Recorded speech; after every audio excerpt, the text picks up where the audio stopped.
Maraming tao ang nagsasabing gusto nila magkaroon ng sariling property, pero ang totoo, hindi lahat ng interesado ay talagang ready.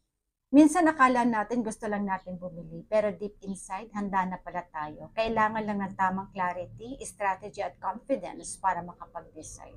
So paano mo malalaman kung ready ka na? Sign number one, may malinaw kang why. Hindi dahil uso ang real estate, hindi dahil may promo. May malinaw kang rason. Whether para sa family, investment, passive income, retirement, o long-term security.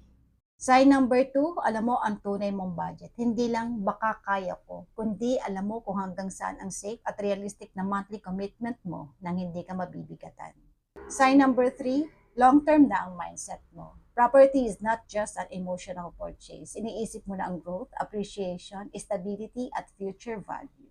Sign number four, nagtatanong ka na ng tamang details. Location, developer, hidden costs, ROI, payment terms. Kapag ganito ka na mag-isip, ibig sabihin, mas intentional ka na.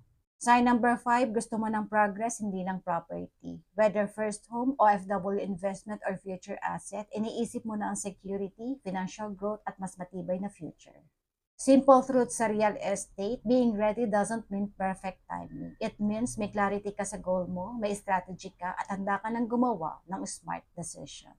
So ask yourself, ready na ba talaga ako o interested pa lang? Comment ready if you feel aligned na. If you need guidance in choosing the right property based on your goals and budget, message me. I'd be happy to help.